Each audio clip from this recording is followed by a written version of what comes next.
बाकी बिहारी लाल की। तो ऐसे कथा नहीं सुना जाता। कथा सुनने में जब वक्ता श्रोता ज्ञान निधि कथा राम की गूढ़, भगवान की कथा इतना गूढ़ है कि सुनने वाला और सुनाने वाला दोनों साधारण व्यक्ति नहीं है। अगर आप कथा सुन रहे हैं तो आपके हृदय में कहीं ना कहीं कथा के प्रति कुछ ना कुछ प्रेम है। दोनों ज्ञान की निधि यानी ज्ञान का खजाना है, कथा श्रोता भी और कथा वक्ता भी। तब कथा चलती है। दोनों में जब कुछ संबंध होगा तभी आदान प्रदान वार्तालाप होगी। नहीं तो भैया एक तरफ से व्यक्ति बोलेगा, दूसरे तरफ से सुनने वाला नहीं होगा तो बोलेगा भी नहीं। एक बार की बात है, एक सास बहू थी, दोनों में झगड़ा खूब होता था। माता जी पहुंची, गुरुजी सास बहू बहुत लड़ती है। बहू पहुंची, माता जी बहुत लड़ती है। महात्मा ने क्या किया, दोनों लोग को दवा दे दिया। क्या दवा दिया, कहा ये ले जाओ, जब तुम्हारी सास बोलने लगे तो इसको तुम अपने मुंह में डाल लेना और जब तक रहेगी बोलना नहीं कुछ। और सास को भी दे दिया वही। अब एक लोग जब बोलना शुरू करें तो दूसरे का मुंह बंद हो जाए।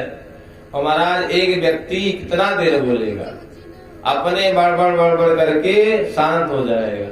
और उधर से कहीं एक उत्तर आ गया तो फिर आधे घंटे की चर्चा बढ़ जाएगी। एक व्यक्ति बोले दूसरा शांत रहे तो वो थोड़ी देर बोल करके शांत हो जाएगा। इसलिए कहते हैं कि जब तक दोनों में संपर्क नहीं होगा तब तक कथा नहीं चलेगी। श्रोता से कुछ आना चाहिए तरंग की हाँ सुन रहे हैं। अब कहते भगवान जब पहुंचे तो क्या हुआ, धाये धाम काम सब त्यागे, मनहु रंक निधि लूटन लागे। भगवान को देखते ही अपना काम छोड़ छोड़ करके लोग दौड़ पड़े और मानो जो है कि खजाना लूट रहे हो। अब सब लोग एकदम लाइन लग गए, जिधर से भगवान जाए उधर सब एकदम लाइन से। धोबी के यहाँ पहुंचे भगवान, धोबी ने भला बुरा कहा, उसको एक ही थप्पड़ में उसका काम समाप्त कर दिया। भगवान राम का राज्याभिषेक हुआ, सीता जी को लेकर के लंका विजय करके भगवान अयोध्या आए। कहते हैं राम राज्य काहू नहीं व्यापक। राम राज्य ऐसा राज्य हुआ कि उसमें किसी प्रकार का दुख नहीं था। राम राज्य था जहाँ शेर और बकरी एक ही घाट पे पानी पीते थे। राम राज्य में पेड़ जो है 24 घंटे फल देते थे, 12 महीने कोई भी फल आप इच्छा के अनुसार तोड़ सकते थे। किसी को कोई कष्ट नहीं था, किसी को कोई रोग नहीं था, कोई निर्धन नहीं था। ऐसा राम राज्य था। इसलिए आज भी राम राज्य की लोग कल्पना करते हैं, कहते राम राज्य थोड़ी ना होगा। लेकिन प्यारे राम राज्य में भी कुछ लोग ऐसे थे जो भगवान राम पर भी उंगली उठा दिए। उसी में एक कथा आती है कि एक धोबी था जो सीता जी के ऊपर उंगली उठाया। उसकी पत्नी कहीं चली गई और देर से लौट करके आई, रात कहीं रुक चुकी थी। तो उसने कहा कि मैं कोई राम थोड़ी ना हूं जो सीता किसी घर रह करके आ जाएगी, मैं उसको स्वीकार कर लूंगा। वही जो है धोबी आज रजक बन करके पैदा हुआ और भगवान ने उसका वध किया।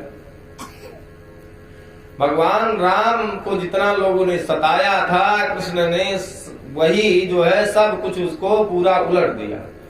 राम जब बने तो मर्यादा का पाठ पढ़ाया, सब कुछ करके दिखाया, लेकिन लोगों को समझ में नहीं आया।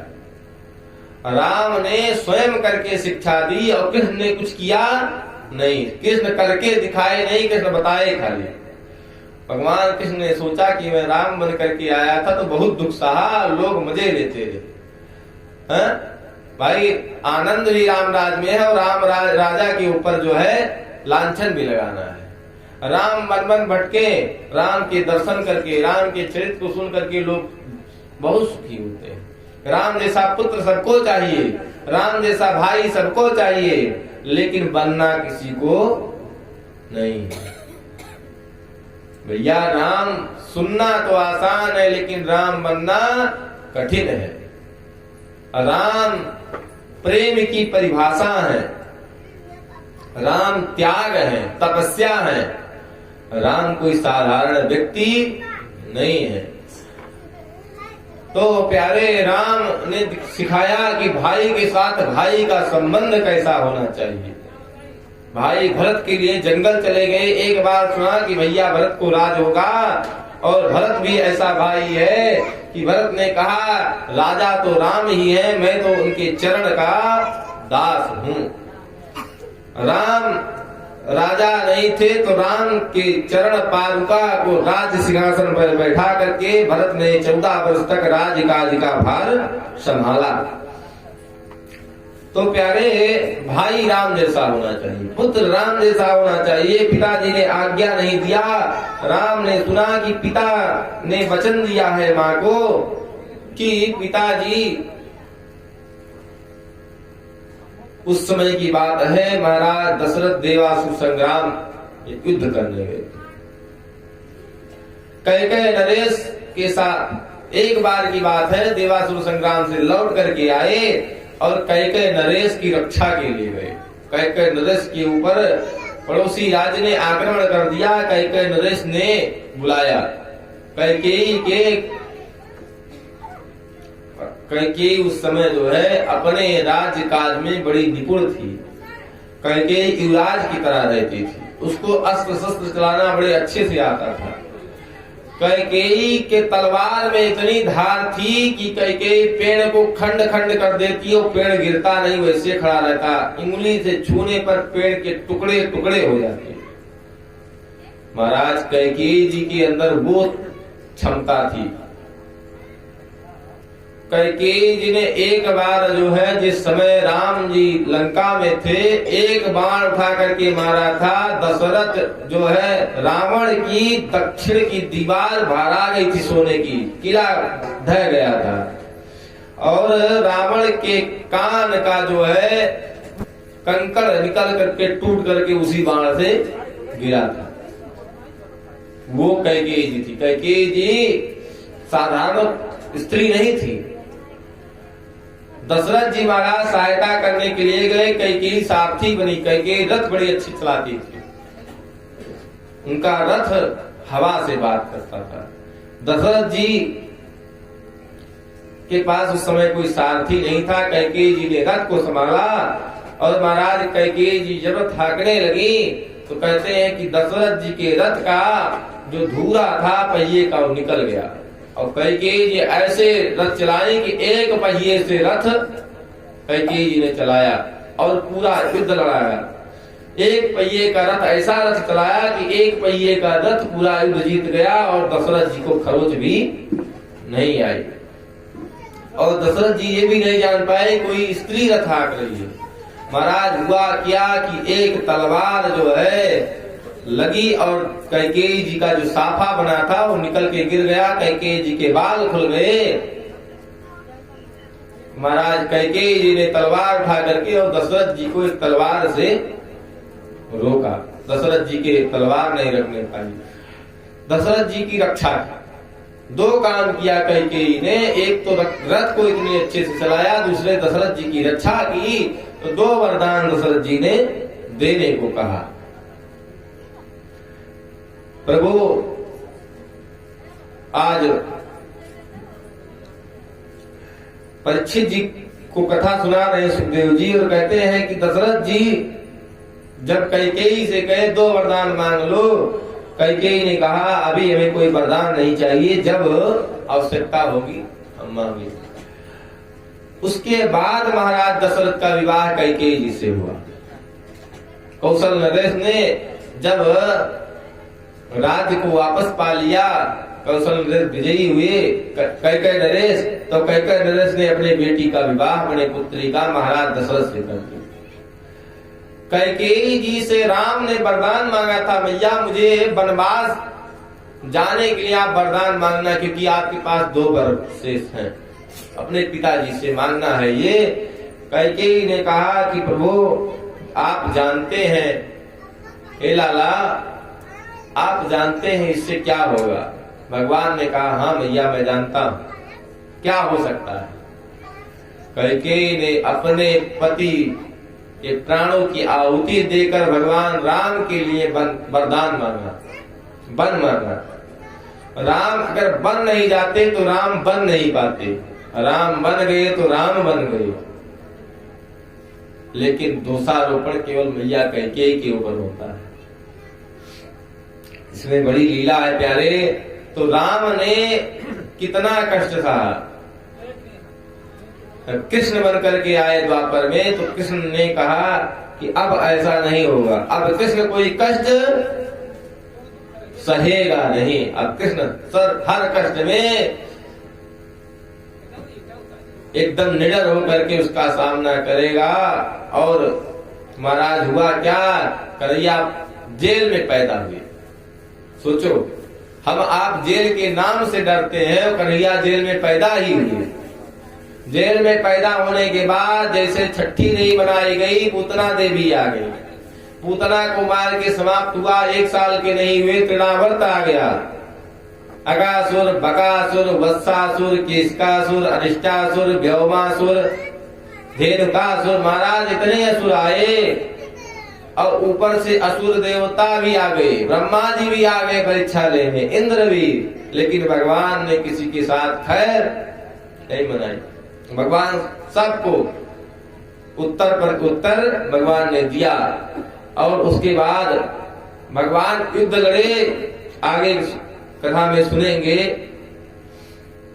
इस प्रकार कहते हैं कि भगवान आज जब पहुंचे हैं मथुरा में, तो वही सारी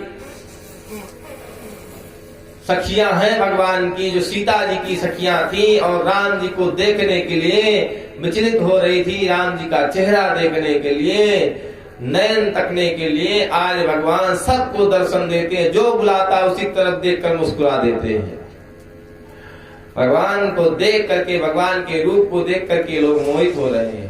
अब जब धोबी का वध किया, भगवान ने सबको कपड़ा बांट दिया कि महाराज लो राजसी वस्त्र पहनो। सबने पहना। हुआ क्या भैया, राजक कपड़ा, छोटे छोटे बच्चे। अब झाड़ू पोछक काम नहीं, वो कपड़ा सब झाड़ू पोछा कर रहा है, जैसे आजकल लोग देवियां पहनती हैं। हाँ, आजकल वही फैशन है। जब तक पूरा गांव का कूड़ा कचरा और जो रास्ते लाइटिंग वाइटिंग है सब बाहर ना उठे, तब तक फैशन कहाँ पूरा हो। बोले बाकी बिहारी लाल की देवी बहना। अब जो है सगरे ग्वाला कहने लगे, रे कन्हैया तू तो हमको भिखमंगा बना दई है। अब ये देख करके कौन कहेगा ये कपड़ा पहने, लग रहा है कोई भीख मांग करके लाए हैं। कन्हैया ने कहा अच्छा रुको व्यवस्था करते हैं। तब तक पहुंचे कहाँ, दर्जी के यहाँ। दर्जी के यहाँ पहुंचे तो दर्जी के पास पहुंचे। दर्जी ने सुन चुका था कि अभी अभी जो है रजक का काम तमाम करके पहुंचे आ रहे हैं।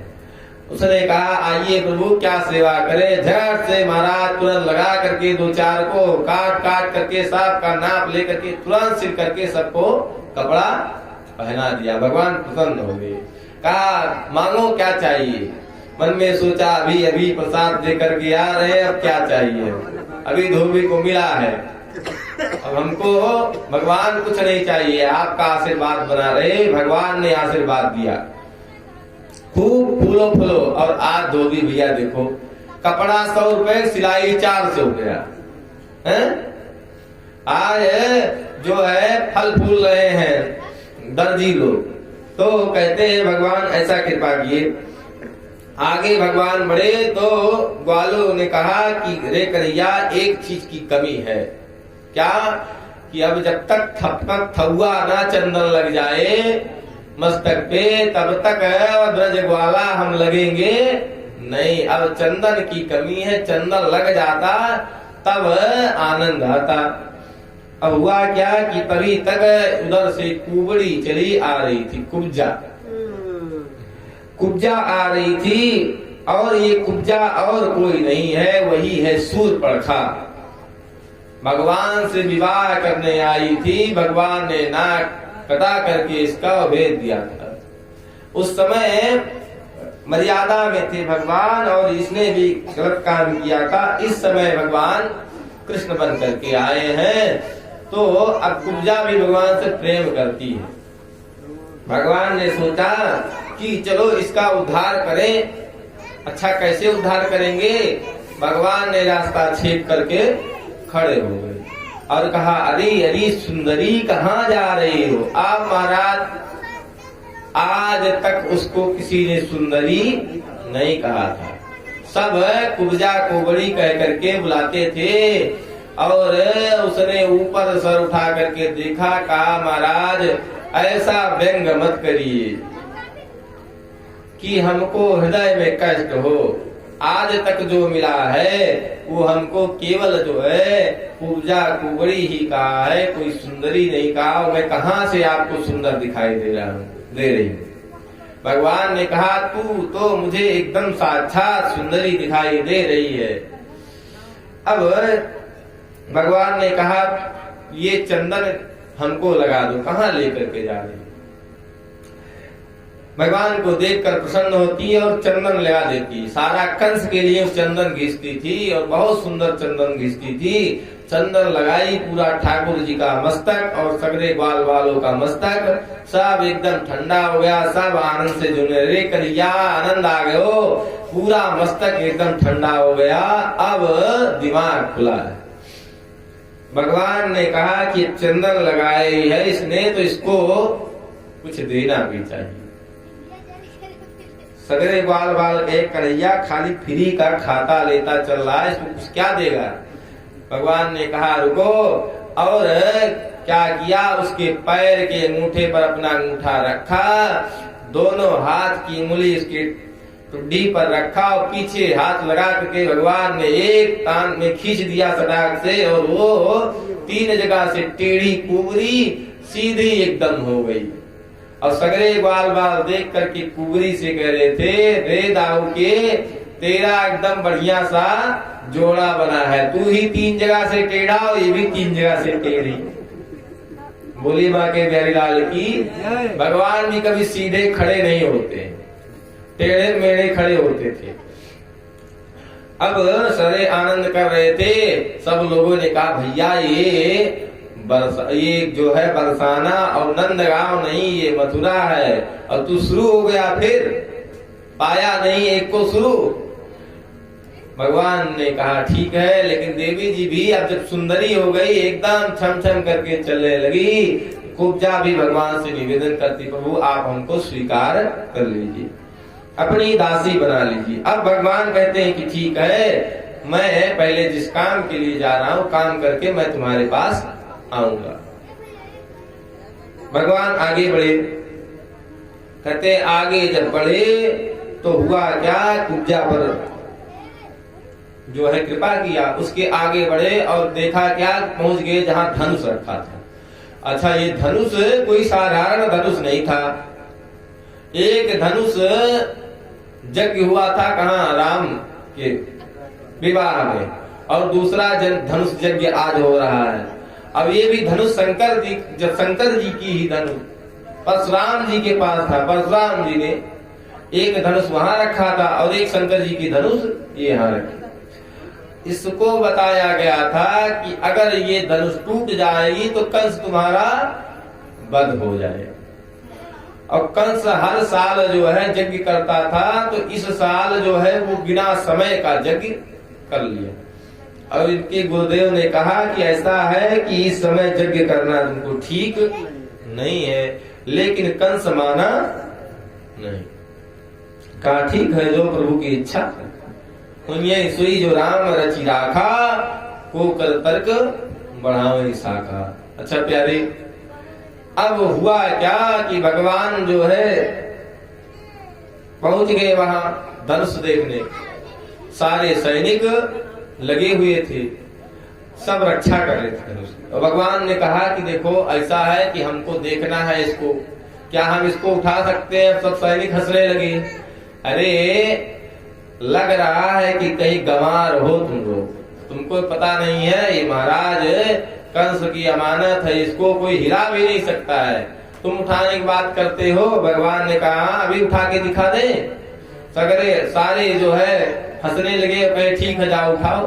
भगवान को छूट दे दी, अपने काल को बुलावा और भगवान अंदर घुसे और झट से उठाया धनुष और प्रत्यंचा चढ़ाया, धनुष 2 खंड। गुलेबा के बिहारीलाल की जय।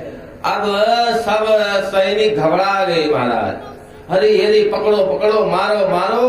भगवान के पास आए और भगवान जो है क्या किया, उसी धनुष का 1 खंड बलराम जी को दिया, 1 अपने लिए, और उसी से पीट पीट करके सबको मार वार करके खत्म। मार वार के खत्म किया। अब सोचा कि अब क्या करें, अब किसी को मारेंगे तो खून खच्चर भी लगेगा। भगवान ने क्या किया, ऊपर से कंस का वस्त्र पहना था और कंस का वस्त्र फेंका निकाल करके और फिर अपने वस्त्र में आ गए। नहाया धोया, फिर पहुंच गए कहा, नंद बाबा के पास। नंद बाबा से कहा आप परेशान मत होना, हम लोग चल रहे हैं और आगे देख रहे। आगे पहुंचे भगवान। भगवान कहाँ पहुंचे कि धनुष भंग किया, कंस को स्वप्न आया कि अब जो है हमारी मृत्यु हो जाएगी। कंस ने क्या किया कि एक कुबलया पेड़ नाम का हाथी था, कि कोई साधारण हाथी नहीं है, इसके अंदर 10,000 हाथियों का बल है। ये हाथी जो है महाराज जरासंध का हुआ करता था और जरासंध के राज में इसको हथकड़ी से बांध करके रखा जाता था। ये हाथी छूटने नहीं पाता था। हुआ क्या, एक बार कंस दिग्विजय करने निकला और कंस जा रहा था, रास्ते में शिविर डाला, इसका हाथी जरासंध का छूट गया। राज से छूटा, इसको पकड़ने की क्षमता सब में नहीं थी, जरासंध ही उसे संभाल सकता था। अब जिधर हाथी जाए पूरा तांडव मचाता हुआ हल्ला हो गया, भैया जरासंध का हाथी छूट गया, कुबलया पीठ छूट गया। कंस के शिविर में पहुंच गया, कंस का शिविर तहस नहस करने लगा। कंस इसको उठा करके वो फेंक दिया महाराज और जा करके जरासंध के यहाँ गिरा। कंस के अंदर भी बहुत बल। जब कंस के इस चर्चा को जरासंध ने सुना तो कंस से अपनी दोनों कन्या का अस्थि और प्राप्ति का विवाह कर दिया और वो हाथी दहेज में दे दिया, इसको ले जाइए आप हमारे घर से छुट्टी। महाराज वही हाथी है, कंस के डर से वो हाथी सुधर गया और हाथी को जिला के रखा है, महावत उसको चलाता है। कंस ने कहा कुबलया पीठ को मदिरा पान कराओ और मदिरा पान करके इसको एकदम मदमस्त कर दो और जैसे कन्हैया और बलराम आए उनके ऊपर हाथी को छोड़ देना, हाथी मार करके समाप्त कर दे। ठीक है, ऐसा ही हुआ महाराज, वैसे हुआ। और भगवान जब कृष्ण आए तो हाथी को मल्लाह ने गेट पे रखा था और भगवान के ऊपर छोड़ा। तुम लोग यहाँ से आवाज देते हुए के सुने। अब भगवान ने पहले कहा क्या कि भैया ऐसा है कि अपना हाथी हटा लो, मुझे अंदर जाने दो, नहीं तो होगा क्या कि अभी जो है तुम्हारे इस हाथी को और तुमको सीधे मैं यमलोक पहुंचा दूंगा। कुबलया पेड़ गुस्सा गया और हाथी को हाँक दिया भगवान के ऊपर। भगवान के ऊपर हाथी को हाँक दिया और युद्ध होने लगा भगवान से, हाथी से, कुबलया पेड़ से युद्ध हुआ। हाथी मारना चाहा भगवान को, भगवान जो है उसके पूंछ को पकड़ करके खींच लिए पीछे से। आगे से भगवान ने मारा, पीछे से मारा और उसके बाद हाथी भी सोचे अब क्या करें, आगे बलराम पीछे, कोई आगे खींचे कोई पीछे खींचे। कुबलया पेड़ की भी दुर्गति होने लगी। कुबलया पेड़ ने सोचा दोनों दांत इसके पेट में धसा के मार डाले। महाराज हुआ कुबलया पेड़ ने जोर लगा करके भगवान को मारना चाहा दांत से, भगवान हट गए, उसका दांत जमीन पर धस गया। अब हुआ क्या, भगवान ने उसको मुक्के से मार करके गिरा दिया और दोनों दांत उखाड़ लिए, उसी दांत से मार मार के उस कुबलया पेड़ को मार डाला। बोले बाकी बिहारी लाल की जय। उसको मार करके आगे बढ़े। अब कंस को पता चल गया कि पूरा भीड़ मारा गया। कंस के सभा में कंस, चाणूर, मुष्टिक आदि बड़े बड़े सल तो सल पहलवान आए हुए थे। कृष्ण को बुलाया और कहा कि आइए आप हमसे युद्ध करिए। युद्ध करने के लिए बुलाया। भगवान ने कहा देखो हमारे समकक्ष का कोई यहाँ है नहीं, हम छोटे से बालक 12 साल के और तुम लोग बड़े बड़े पहलवान। तो अब कंस और चाणूर ने कहा कि भैया ऐसा है कि हमने सुना है तुमने बड़े बड़े को मारा है, अगासुर, बकासुर, धेनुकासुर सबको मारा है, तुम ऐसे वैसे बालक नहीं हो, तुम बहुत पहलवान हो, तो हमसे युद्ध करो। भगवान कंस ने इशारा किया और भगवान से युद्ध दोनों करने लगे। भगवान ने कहा ठीक है आओ। अब चाणूर से भगवान और मुष्टिक से बलराम जी दोनों लोग युद्ध करने लगे। चाणूरे मुष्टिके कूटे सले तो सलके हटे शीशा प्रादुर उर्मल्ला सर्वे प्राण परिसभा। कहते हैं कि सब लोग जब लड़ने लगे तो भगवान दोनों लोग से लड़ रहे थे, उनको जैसे मारे। कंस ने कहा सब लोग देख क्या रहे हो, मिल करके इसको मार करके समाप्त कर। महाराज जैसे सब लोग इकट्ठा हुए तो वही हाथी का दांत लेकर दोनों लोग पहुंचे थे, उसी को उठा लिया और ले धड़ाम धड़ाम मारने लगे। जब 5-7 को मारा, बाकी जो बचे थे सब भाग गए। कंस ने ललकारा, अरे अरे क्या देख रहे हो, पकड़ो मारो इसे। भगवान कहे कि अब इसकी बुद्धि पागल हो गई है। कंस ने कहा इसको मैं मार दूंगा, इसके माता पिता को मार दूंगा, अपने पिताजी को मार दूंगा। भगवान कहे पगला गया है और वहीं से कूदे सीधे कंस के पास जाकर के खड़े हुए भगवान और कंस की चोटी पकड़ करके हिला दिया। कहा क्यों मामा, क्या हाल चाल। और अब भगवान कहते हैं कि आपको होश नहीं आया, आपने एक बार भी सोचा नहीं। भगवान कहते हैं बहुत अत्याचार किए और तुम्हारा घड़ा भर गया है। और हुआ क्या प्यारे, भगवान जो है उठा करके वहीं से नीचे फेंकते हैं और भगवान ऊपर से पूरे संसार का भार लेकर के उसको ऊपर कूदते हैं। कंस के प्राण पखेरु उड़ जाते हैं। लेकिन भगवान को इतना क्रोध था, भगवान उसको बहुत मारते पीटते। सब लोग भगवान को मना करते, मर गया। भगवान को याद आता है कि मेरे 6 भाइयों को पटक पटक कर इसने मार डाला। भगवान कंस का वध कर देते हैं। बोलिए कंस मर्दन भगवान की जय। 11 वर्ष 55 दिन के थे भगवान ने जब कंस को मारा। अब भगवान जो है कंस को मार करके अपने माता पिताजी के पास गए। महाराज उग्रसेन को छुड़ाया, माता जी के गोद में जाकर के बैठे। माता लाड प्यार करने लगी, देवकी माँ रोने लगी कि मेरा पुत्र इतना बड़ा हो गया, आज मैं इसको देखी हूँ, जैसे पैदा हुआ था वैसे चला गया था, आज इतने दिन बाद लौट करके आया है। वसुदेव जी भी आनंद विभोर हो गए, माता देवकी भी। भगवान कहने लगे मैया मेरे लिए आपको कितना कष्ट सहना पड़ा है, मैं आपका अपराधी हूँ। भगवान लाड प्यार करने लगते हैं। अब हल्ला हो जाता है कि ये तो कृष्ण और बलराम जो है वासुदेव जी का पुत्र है। नंद बाबा को थोड़ा कष्ट होता है क्योंकि लाला का लालन पालन किए हैं और प्राण से ज्यादा प्यार करते हैं, लेकिन नंद बाबा के मित्र हैं वासुदेव तो कुछ कह नहीं पाते। अब कुछ दिन वहां रह करके और गोपबाल को लेकर के चले जाते हैं। गोपबाल बेचारे उदास होकर के लौट जाते हैं। होता क्या है प्यारे, इधर जो है भगवान इनको मार करके सबको और राजा बना देते हैं महाराज उग्रसेन। उग्रसेन बूढ़े हो गए हैं। उग्रसेन कहते हैं कि ऐसा है कि अब मैं राजा नहीं, तुम ही राज करो। लेकिन भगवान कहते आप राज करिए, हमारे होते हुए कोई आपके ऊपर आंख से दृष्टि भी नहीं डाल सकता, हम आपकी रक्षा करेंगे, लेकिन राजा आप ही रहे। अब उग्रसेन राजा बनते हैं। देवकी वसुदेव सोचते हैं बालक बड़ा हो गया, इसको क्या भेजना चाहिए पढ़ने के लिए। पढ़ने के लिए गुरुकुल भेजते हैं।